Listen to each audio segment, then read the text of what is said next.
Sparking Zero is right around the corner and we are just a few days away now. I think if people wanted to pre-order it, they have probably done so by now. But are you absolutely sure that you pre-ordered the right version? Because from talking to other people and seeing others talk online on social media, I've come to understand that the several editions can be quite confusing as to what they include and which one you should get. And I'll say that it's pretty fair because most of the stuff that's in there we haven't even really seen yet. There are all sorts of bonuses, there's characters, there's custom items, player backgrounds, early access, but which version gives you what exactly? So just to make it a little simpler, there's 4 versions in total. There's the regular version, there's the Deluxe Edition, there's the Ultimate Edition, and then you have the Collector's Edition. Then on top of that, there's a pre-order bonus that you will get no matter which version you pre-order, as long as you do actually pre-order the game. Now there's a pretty important part about that pre-order bonus, but there's also a less important part, because when you pre-order the game, you'll be unlocking 6 characters early. That includes 3 forms of Gogeta and 3 forms of Broly from the Dragon Ball Super Broly movie. Keep in mind that everyone is able to get these characters for free, but if you haven't pre-ordered it, you probably have to play through the story or unlock them through the shop somehow. If you have pre-ordered the game, on the other hand, you'll be able to select them right from the start. Moving on to the more important part of the pre-order bonus is that you'll actually get a whole new character for free. You will actually be able to play Mini Goku from the upcoming Dragon Ball Daima, and as of right now, we aren't sure if he'll be available later down the line. Now I assume they'll release him as DLC, but I am not sure about that. Moving on to the actual versions of the game, we obviously have the Standard Edition. Aside from the pre-order bonuses, that is just the game. That's all you're getting. I would definitely recommend, if you just aren't sure about the DLC, don't care about any sort of bonuses, just get this one. The game looks to be having a ton of content, so I'm sure that you won't miss anything out if you're not sure about the DLC yet. That said, if you are interested in DLC, I heavily recommend checking out the Deluxe Edition. It has already been confirmed what those DLC packs will be. It's going to be Dragon Ball Daima and Dragon Ball Superhero. So we're probably going to be getting characters that we don't know yet from the new upcoming show. And besides that, we're most definitely going to see Beast Gohan, Orange Piccolo, the Gammas from Dragon Ball Superhero. Now I have seen some confusion about the season pass. It says right here that there's going to be 20 plus playable characters spread over 3 DLC packs. And then underneath that, it says Dragon Ball Daima and Dragon Ball Superhero. So you might think, hey, wait, but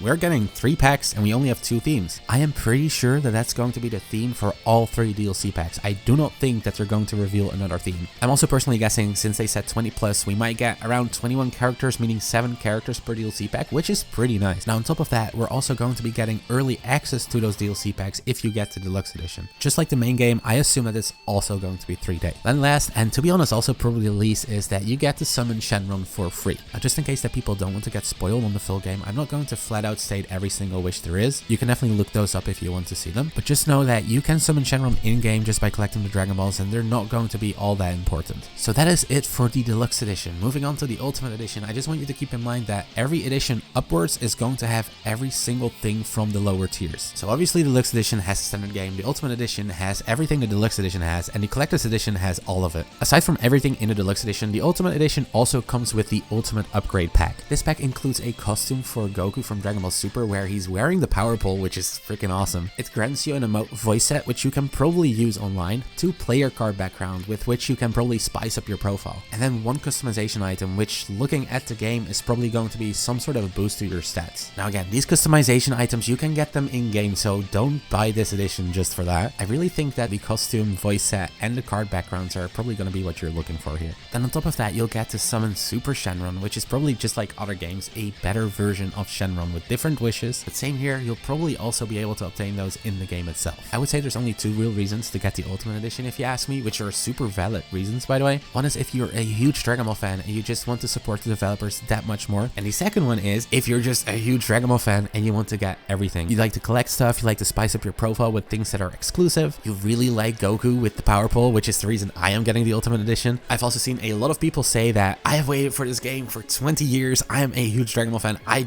just gonna get it all. Which fair, because absolutely same. Like I mentioned before, you're going to get the Season Pass and all the DLC, and you're going to get to play the game 3 days earlier, so on October 8th. So with the Standard Edition, the Deluxe Edition, and the Ultimate Edition out of the way, let's look at the Premium Edition, or the Collector's Edition. Once again, this edition is going to have everything that the other editions have, because it comes with an Ultimate Edition upgrade code included in the Collector's Edition. But aside from that, I think pretty much everyone that gets this edition is going for the diorama that's included. And I will say, I think that the idea for the figure is really, really good. When Dragon Ball Ball Super Broly released, there was this brief moment where Goku struggled to go Super Saiyan Blue, and while he was doing that, his hair briefly turned white silver for a second. This sparked like so many debates on whether or not Ultra Instinct could have been able to beat Broly, and now seeing Ultra Instinct for the first time in a Tenkaichi game, it just fits, you know, it fits the idea of our figure. That said, I'm just going to give my honest opinion. I do not think that the figure looks amazing, but right away I also want to say that doesn't always have to matter. Sometimes owning the figure of that special edition is just the reason to get it. It's why I have the Battle Z Collector's Edition, the Xenoverse 2 Collector's Edition, and I really love those figures on my bookshelf. That said, I really felt like I did have to mention that you can probably get way better quality figures for that amount of money, and I think you should only really get it if you really want that specific figure. That said, that is absolutely not all, because you also get the awesome looking steel case. You also got some really cool collector cards, and something that I wish I had, even though I'm not getting collector's edition, is the metallic bookmarks that come with them, because I